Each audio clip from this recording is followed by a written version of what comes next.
Good morning. This is a foreigner living in the Philippines. I'm a British American expat. Terrible title, that, British American. How can you be British American? But anyway, in America, everybody is something American. So if you're Italian heritage, you're Italian American, and if you're African, you're African American. So I guess that makes me a British American. Well, here I am in the Philippines, and one of our subscribers said, why don't you do a video on what you miss about your old lifestyle? It's not so much about what you miss about your old lifestyle, because prior to coming here, my lifestyle had descended very rapidly without the flush into the toilet.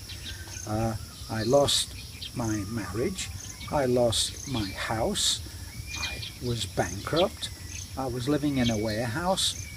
Oh yes, I really miss that lifestyle. No, what I miss about the West is probably the difference in how people interact with each other. Now, in America, if two people are having a conversation and a third person walks up, in America, that third person goes straight in and says, Harry, I've got, so there's no, excuse me, introduction, just a moment, can I speak? There's nothing. In the UK, what would happen is two people would be having a conversation and the third person would come up and he would stand there silently and wait for the conversation to reach a lull, and then one of those people in that conversation would say, was there something you wanted, Harry? And then he would be seen to, and he would say what he had to, and he'd go away. The other thing that the British would do is they would always say sorry. So someone would come up and say, oh sorry, are you, he hasn't got anything to be sorry about, it's just one of those things. And there was a very popular comedy program called Sorry.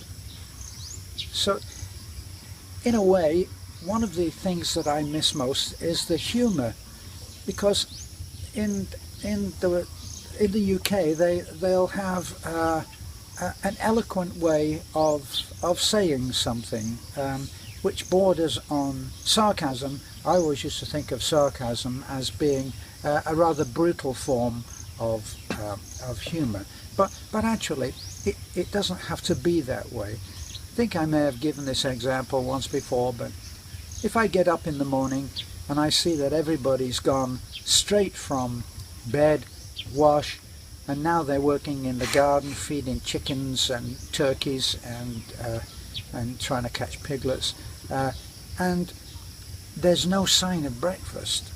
Well, in America they'd say, hon, I need breakfast. In the UK they would say, Beth, are there any plans for ending the hunger strike today? In the Philippines, that would be totally wasted on whoever you're speaking to. Here's a good example how in the UK there's a gentle form of humour in a story like this. Two guys, Manny and David, and they're working together. Manny is a huge guy. He's the one that has all the strength and the back and everything. And David is the small, clever guy. Well, they go on, they're doing this job, and they take a break, and the lady of the house comes out and she brings them some tea. Well, they are in the UK. She brings them some tea, and she brings some cake, and she puts the cake down on the plate, two pieces of cake. One is a small piece of cake like this, and one is a big piece of cake like this. Well, Manny is the gentle giant, so when it comes to the cake, he says to David, after you, David, my friend.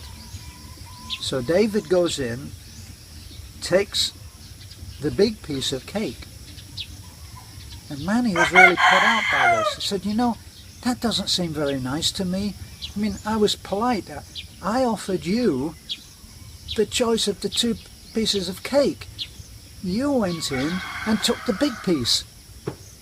So David said to him, well, which piece would you have taken? And Manny said, I would have taken the small cake piece. So David said, there we are. Now that kind of humour, which I know that everybody out there is now rolling on the floor in front of their computer or their television, that doesn't exist in the UK. They don't in the US. So it's different there. So humour is one of the things that I miss. I miss not having a chicken in the yard, because every time that you go to speak, it seems like the chickens know that, and roosters, and they start all of that din. Yes, thank you. I'm going to kill that chicken. Right, that's a little bit of some of my lifestyle. Hope you enjoyed that. My wife has insisted that she wants to do the I didn't. like, comment. Yes, you did. You hear that little voice behind the camera? Here she is. She's going to do the like, comment, subscribe. Yes, dear. You only. I have to tell you that Beth, that sweet, submissive, innocent child that you see, her nickname is taken from a comedy program in the UK. Her nickname is She Who Must Be Obeyed. So, She Who Must Be Obeyed. Thank you. Please like, comment, and subscribe on our YouTube channel. Have a good day and God bless. I am putty in her hands. She may go to bananas.